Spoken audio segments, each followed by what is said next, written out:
My name is Korey Isbell, Senior. I'm a filmmaker. Well, I'm a creative. I do more than film. I do music, film. Just I'm in a creative space all the time. I've been doing it pretty much all my life, but I've been into filmmaking probably for the last maybe 10 years. Yeah, and I've been in music probably for the last 15, 20 years. So it's kind of a family thing. I have my uncle, whose name is Al Bell. He was the excuse me, he was the president of Stax Records in Memphis, and also president of Motown Records. So I grew up with him. So I've always been in kind of creative space, just being in that realm. And I was music heavy at first, and then I kind of transitioned on the film side. Basically, because I fell in love with storytelling. So I do documentary films, music video, promotional videos. I like to tell stories, and I found filmmaking being one of the easier ways to tell a story and get people to kind of relate to what you're doing. I also do it full time. I work as a editor, videographer for Business Insider. So I actually do it daily. But my personal work here recently, and the work that was recognized by the Arts Council, was Vilified, which was a documentary series that specifically like Jim Crow era and the brutality that we suffered, in this nation in the early years and even today still. So they kind of sparked it, and I done some research and met with a lot of professors who are all willing to sit down and talk to me about some of the stories that they know of around the state. And I want to start at home before I branched out, which led me to certain stories. But I went first with the lynching of John Carter, which happened. I can't remember the exact year that it happened, but I was just so intrigued by how he was lynched and killed and dragged on the streets, and how it was a spectacle was made of it, and it was meant to intimidate other Black people from getting in the way or getting out their lanes, and kind of a control method. So that's what sparked this particular series that I'm working on now. So I don't know. I'm pretty passionate about what I do. And if I'm not all in, then I'm not in at all. Like I've kind of hit a spot in this series where I've kind of just had to bag out a little bit because it was so kind of overwhelming as a one man person, the research, the amount of time, the content, and I have to wait till I get into a certain space to be creative, if that makes any sense. But I'm really passionate about what I do. So it may take me a little longer with these episodes to get them out, but when I do release them, it'll be, I'll be fully invested in the product that I release. The fellowship award was great. One, it was almost a validation of the work that I was doing was important and meaningful. And two, the financial aspect was I was able to update some equipment that I needed to update and kind of get some things and tools that I need to continue to tell them the stories that I'm telling. The fellowship program is important for artists in Arkansas in particular because it helps people to know that their work is important. It validates, kind of like what I said earlier, it validates what they're doing. So they're motivated to keep working and keep being creative, because sometimes it's not as easy. Not everybody understands. Not everybody sees the same vision that you have. So validation, and it helps to spread the message of what you're doing to other people also, whether it's music or painting or film or whatever it is. It inspires others and it keeps artists inspired.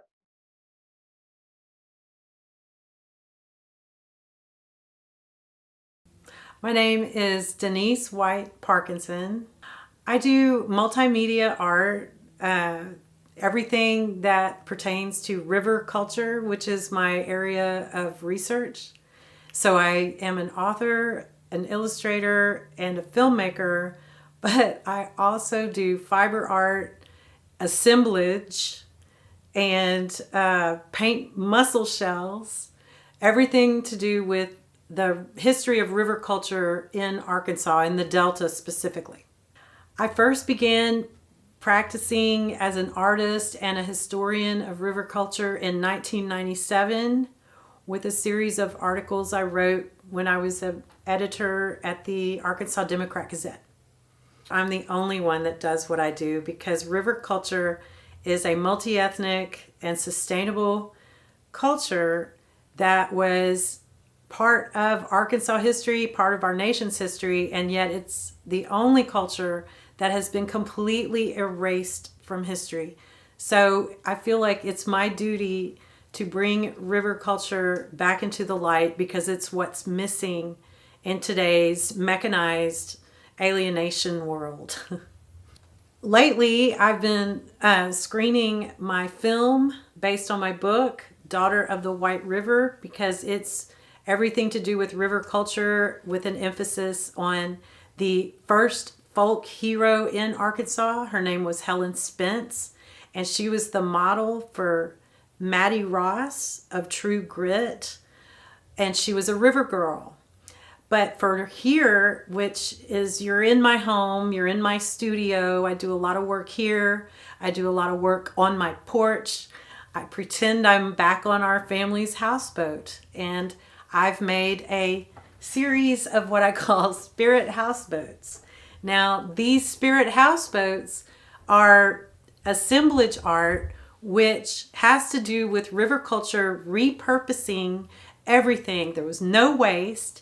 Everything that was a resource was repurposed, was utilized.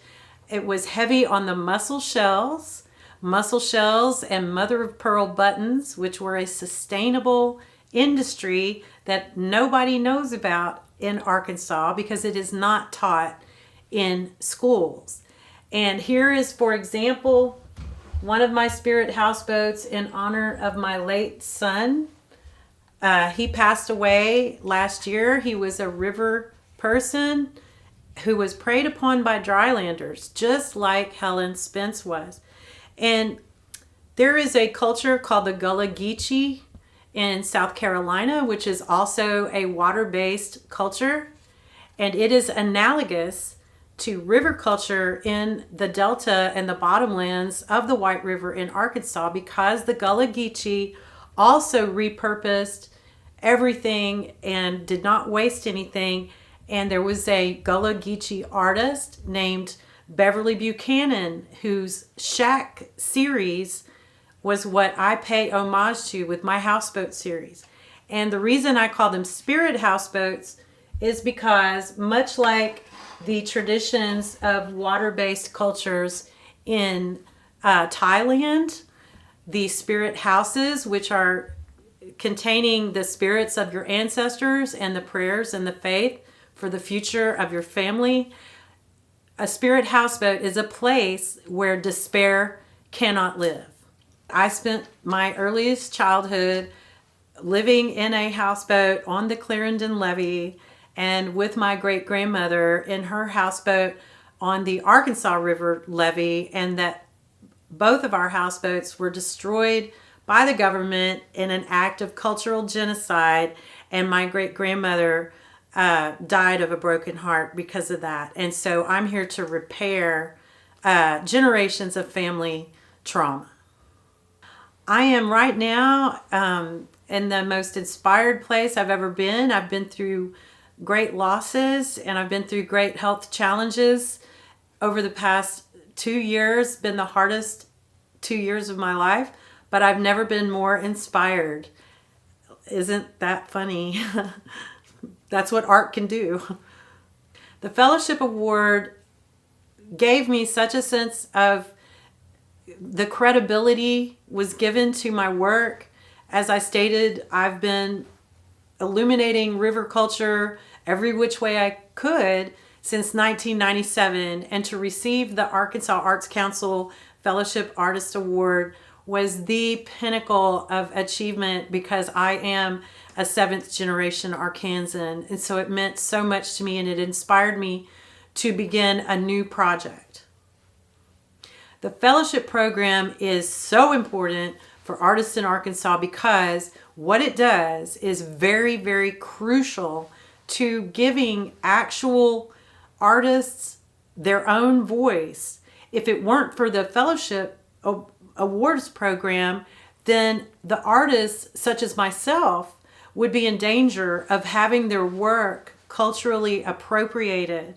And that is the saddest thing that could ever happen to anyone's story, is to have it taken away and filtered through a lens of cultural appropriation. So I'm talking and creating and showing river culture the way that I can as a person from river culture and not as someone stealing.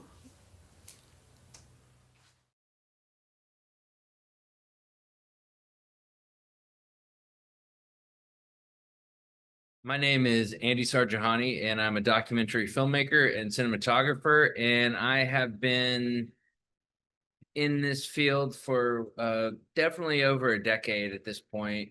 In some ways, I've been doing it since I was very young, but professionally for about a decade.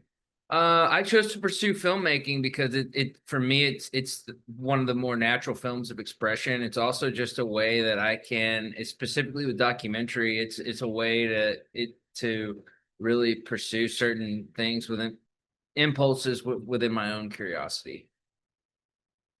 If I had to describe my work to other people, it really, I think if there is a subject or person or issue that is really gnawing at me, and I can't, it's something that I know that stays with me, and it's something that I really want to pursue and understand, then that's usually like kind of the starting point, and from there I build from there. So working on on Barber of Little Rock was an incredible opportunity. I'm forever grateful to the team that let me, be a part of that, supporting, John Hoffman, Christine Turner, Christina Avalos, Tony Hardman. I was a verite cinematographer, so I was an observational cinematographer for several months on that project in Little Rock, and it was quite an honor because um, I was able to help share a really incredible story out of my home state and help get that to a very prominent platform like the Oscars. And Dwayne Wade came on as an executive producer, and it's like being able to uplift the good that's happening in my home state with somebody like Arlo, Washington, and people trust the work that they're doing. It was an incredible honor. So to share stories from Arkansas, or share, Southern stories, Arkansas in the South are not monoliths, and I think that it oftentimes outside um, media, probably has a very limited understanding of where we're from. And so it's, as someone that grew up in Arkansas and, has a greater understanding, it's just like it's I think it's part of my work to be able to illuminate like the very, very different layers and textures of the American South and Arkansas that don't often get exposed to broader audiences. Currently, I am working on my feature documentary. It's called Iranian Hillbilly. It is an expansion of a short documentary that I did that was released through Independent Lens in 2024. That short was titled Wild Hogs and Saffron. It was also broadcast on Arkansas PBS. And so I am deep in the throes of production and pulling selects and identifying selects for my editor on that film and fundraising on that film. And um, that's pretty much my tunnel vision focus at the moment. The fellowship award has impacted me in that it came at a critical time when I needed to be able to bring in some editorial support on on my on my feature Iranian Hillbilly. It's also just, as a filmmaker and artist making in Arkansas in a market that's not, a, a, you're not exposed all the time to bigger, entities. It means a lot to have you know, support coming from my home state. And it means a lot that the state is doing a program like this, because I know I'm not the only one, you know, and I know that there are people that are helping illuminate these, you know, just a much broader perspective than it often gets shared from our state and our region. I think that the fellowship program is important for artists in Arkansas to really kind of it helps elevate work that typically isn't getting exposed